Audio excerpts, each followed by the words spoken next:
Hey gang, it's JC and this is your Daily Dose for Friday, June 25th, 2010. A cooperative venture with Mind Active in beautiful downtown Brentwood. You can subscribe to the audio of the Daily Dose.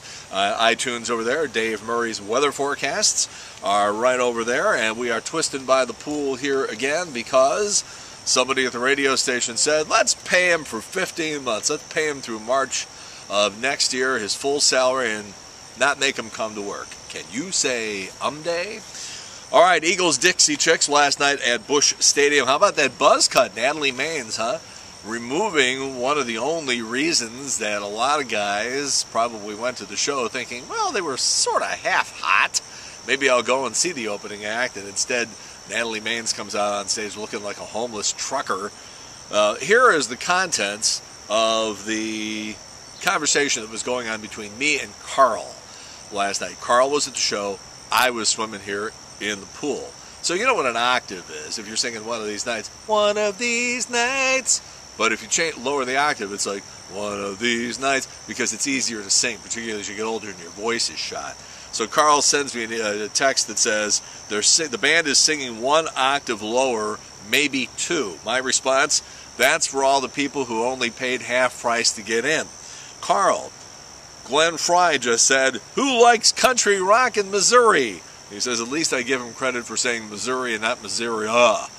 And my response was, yeah, as in, how come we didn't sell more tickets to this thing?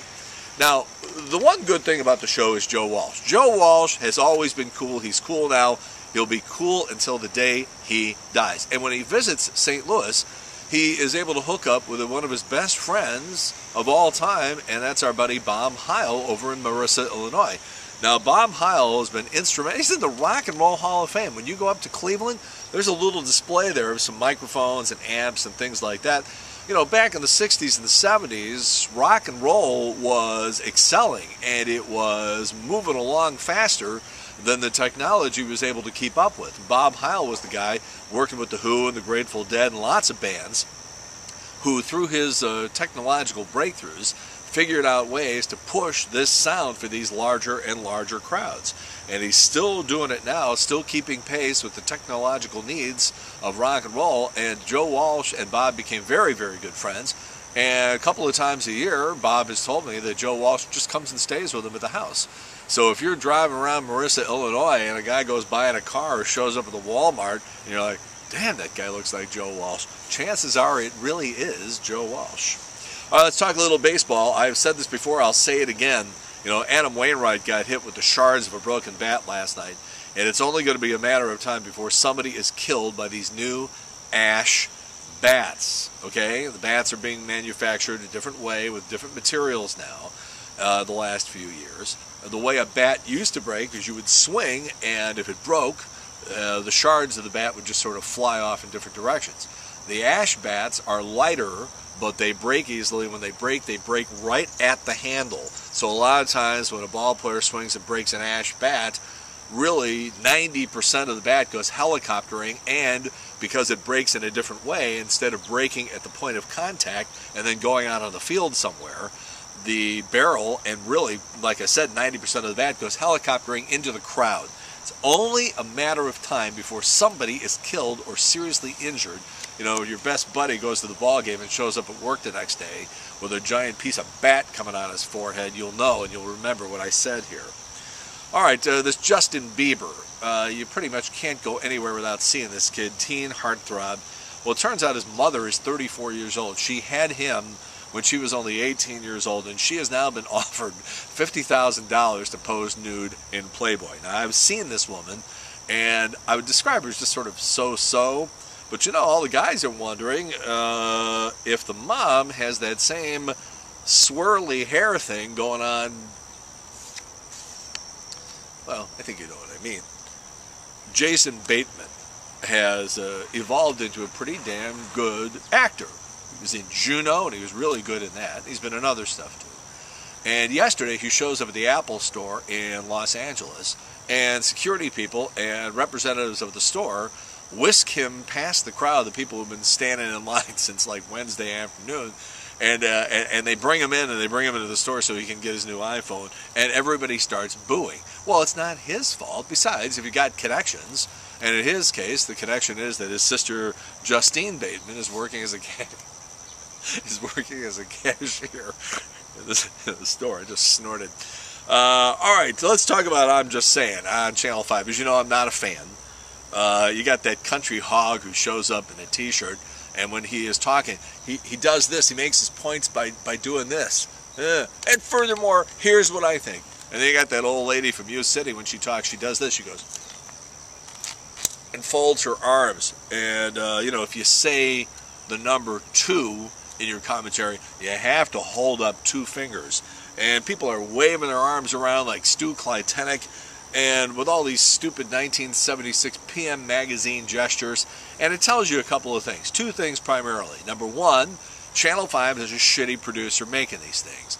And number 2, your content isn't compelling enough. Because if you have to do all that waving of your arms all over the place, it means that what you're saying isn't written well enough, you're not making your point, and it's just not compelling enough. You don't see Andy Rooney doing that, you don't see Nancy Giles doing that on CBS Sunday Morning.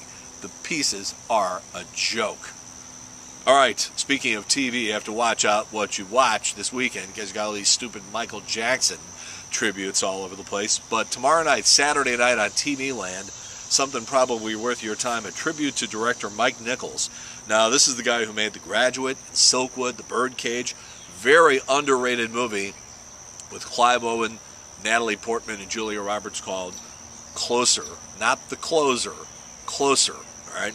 So you're going to have Jack Nicholson at this thing, Al Pacino, Meryl Streep, Julia Roberts, Dustin Hoffman, and Tom Hanks. That's not a bad show, and that is Saturday night on TV Land. All right, speaking of Michael Jackson, yeah, everywhere you go now this weekend, every time you turn on the TV, you know, you watch the soccer game, halftime is a tribute to Michael Jackson. You know, it's a big pain in the ass. So without further ado, I will now sing a tribute, my tribute to the passing of Michael Jackson. He's out of my life.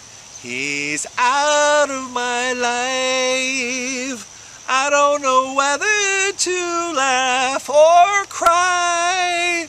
Your ex-wife, Debbie Rowe, sort of looks like a huge guy. It's been a year since you had life. He's out of my life. All right, Toy Story 3. You're going to go see it? Have you seen it already? Here's some random facts on Toy Story 3, the movie that is sweeping the country.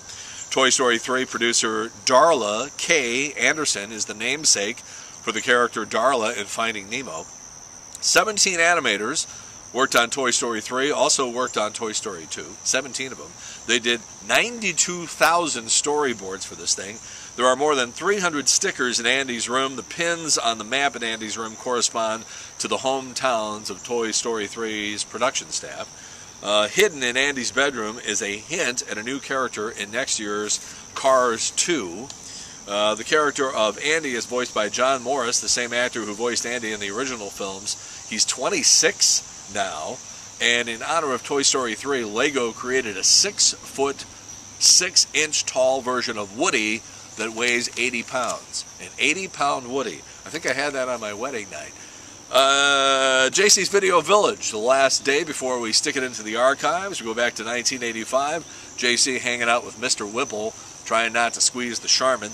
The Wayback Machine is a peculiar Keishi TV spot from 1985, and not necessarily the news this week involves Chris Carpenter. JC's Eye Candy, well, it's the weekend. What better thing could you have up than a video of a cat sitting in a glass vase swatting at a frustrated dog who's trying to attack it? That's your JC's Eye Candy today. Enjoy that. All right, coming up on Monday, we have our new weekly features, and also we'll deal with swingers, subway shops, and Santana. And since it is my job to screw with your head, just a reminder that today, Friday, June 25th, marks exactly 6 months until Christmas. Like I said, it's my job to screw with your head. All right, that's it. JC's Daily Dose for Friday, June 25th, 2010. A cooperative venture with Mind Active in beautiful downtown Brentwood. Have a great weekend. In the meantime, we've beaten this one to death. Have a good one. See you later. Bye.